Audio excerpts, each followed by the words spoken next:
نے समात फरमाए। तहारत के भी आकाम समात फरमाए। वज़ू गुस्ल के इस्तंजे का बयान इसमें रह गया था तहारत में से, तो इस पर इंशाअल्लाह अज़ीज़ जो शरई अहकाम है इस्तंजे के मुताल्लिक़, पेशाब व पाख़ाने के मुताल्लिक़ वो हम समात फरमाएंगे। सबसे पहले कि जब बैतुल ख़ला में जाना चाहें उस वक्त या तो दुआ अगर आती है बैतुल ख़ला जाने वाली वो पढ़ लें, अगर वो नहीं आती तो कम अज़ कम बिस्मिल्लाह पढ़ के अंदर जाना चाहिए। या बाहर खुले मैदान में भी जा रहे हैं तो जिस जगह पर जाकर बैठना है उस जगह से पहले बिस्मिल्लाह पढ़ लें, या जो दुआ है अल्लाहुम्मा इन्नी आऊज़ु बिका मिनल खुबुसी वल खबाइस, ये दुआ है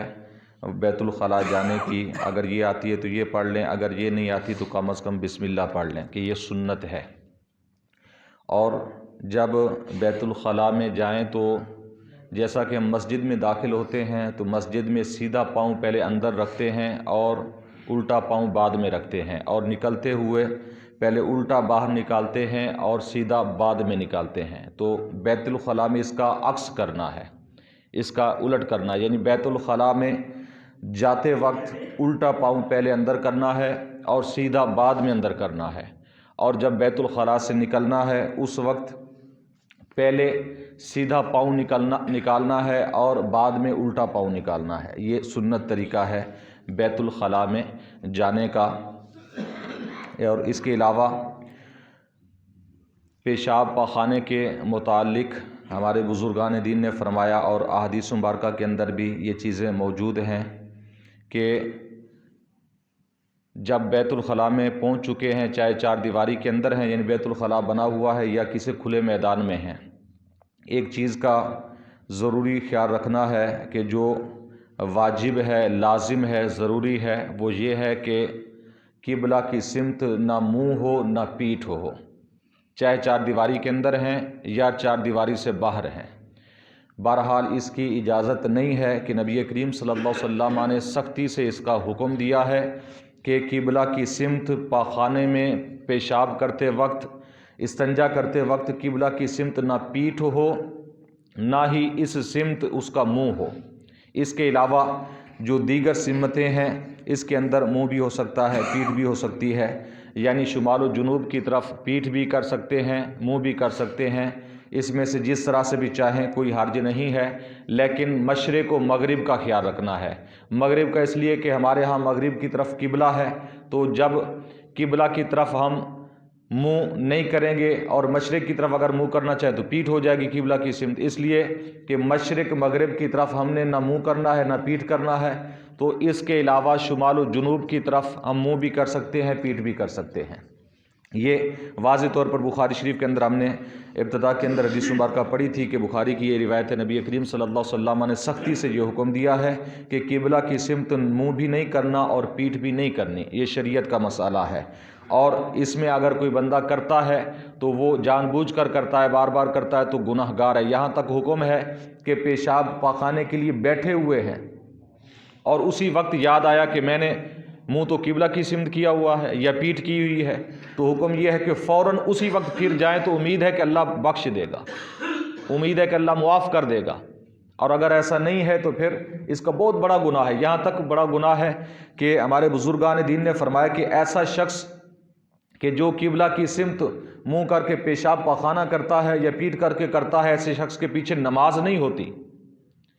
हत्ता कि यहाँ तक फरमाया कि अगर कोई किबला की सिमत मुँह करके थूकता है तो उसके पीछे भी नमाज पढ़ना जायज़ नहीं है। इससे अंदाज़ा लगा लें कितना बड़ा गुनाह है, उसके पीछे नमाज पढ़ना ठीक नहीं है। ये हमारे फ़ुक़हा किराम ने फरमाया, बुज़ुर्गान दीन ने। इसलिए इस चीज़ से एहतियात करनी चाहिए कि हमारे यहाँ टॉयलेट का भी इसमें ख्याल नहीं किया जाता। आम तौर पर जो हमारे मिस्त्री हज़रात हैं उन्हें भी पता नहीं है कि जिस सिमत मर्ज़ी आई, जहाँ इजी रहा उन्होंने टॉयलेट बना दिया, किबला का बिल्कुल ख्याल नहीं रखा जाता। और हमारे मुआशरे के अंदर काफ़ी जगहों पर आपने भी देखा होगा, मुलाहिज़ा किया होगा, हमने भी देखा है कि काफ़ी जगहों पर टॉयलेट ही गलत सिमत बने हुए हैं। تو ان چیزوں کا خاص خیال رکھنا بہت ضروری ہے۔ بلکہ خاص جگہوں پر بھی، ایک خاص جگہ پر میں گیا، بہت بڑا ایک آستانہ، بہت بڑا آستانہ ہے، تو وہاں پر کافی سارے واش روم بنے ہوئے، سب کا جو رخ تھا وہ قبلہ کی سمت تھا، یعنی پیٹھ قبلہ کی طرف تھی اور رخ جو ہے وہ مشرق کی طرف تھا۔ تو یعنی ایک بہت بڑے آستانے پر، وہاں پر بھی نہ مستری کی کوئی توجہ آئی، نہ کسی اور کی توجہ آئی کہ شرعی حکم کیا ہے، نبی کریم صلی اللہ علیہ وسلم کے اس کے بارے میں حکم کیا ہے۔ تو ان چیزوں کا خاص خیال رکھنا چاہیے، یہ بہت بڑا گناہ ہے۔ اور اس کے علاوہ ہمارے بزرگان دین فرماتے ہیں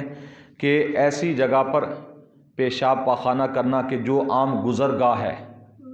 سائے کی جگہ ہے، کہ جس سائے کے نیچے لوگ آ کر بیٹھتے ہیں، آرام کرتے ہیں، یا وہاں پر جانور جا کر بیٹھتے ہیں، ایسے سائے کی جگہ ہے درخت کے نیچے، یا خاص کوئی جانوروں کے بیٹھنے کی جگہ ہے، جانوروں کے باندھنے کی جگہ ہے، ایسی جگہ پر پیشاب پاخانہ کرنا، یا ایسی جگہ پر کہ جہاں پر جانوروں کا چارہ ہے، تو ایسی جگہ پر بھی پیشاب پاخانے کرنے سے شریعت نے منع کیا ہے، مکروہ لکھا ہے ہمارے بزرگان دین نے کہ ایسی جگہ پر، کیونکہ شرعی مسئلہ ہے کہ جانوروں کو بھی آپ کوئی نجس چیز نہیں کھلا سکتے۔ ہاں وہ خود کھا لیں تو ایک علیحدہ چیز ہے، لیکن چارہ ہے نجس ہو گیا ہے، خراب ہو گیا، یا کوئی اور چیز نجس ہو جاتی ہے، بسا اوقات روٹی نجس ہو گئی تو ہم جی جانوروں کو ڈال دیں، نہیں، جانوروں کو بھی نجس چیز ہم نہیں کھلا سکتے، جو چیز پلید ہو گئی، ناپاک ہو گئی، جانوروں کو بھی نہیں کھلا سکتے، اس لیے کہ راستے پر یا سائے کے جگہ پر، یا ایسی جگہ پر جہاں پر لوگ پانی وغیرہ لینے کے لیے جاتے ہیں، ایسی جگہوں پر پیشاب کرنا، پاخانہ کرنا، اس سے ہمارے دین اسلام نے سختی سے منع کیا ہے، اور یہ بہت نامناسب حرکت ہے، اور اس سے بندہ گناہ گار ہوتا ہے۔ ان چیزوں کا خاص خیال رکھنا چاہیے۔ دیگر احکام انشاءاللہ ہم بعد میں پڑھیں گے۔ اللہ تعالیٰ کی بارگاہ میں دعا ہے کہ نبی کریم صلی اللہ علیہ وسلم کے وسیلہ سے ہم سب کو علم دین سیکھنے کی، سمجھنے کی، عمل کی توفیق عطا فرمائے۔ آمین بجاہ النبی الامین وما علیہ الا البلاغ المبین۔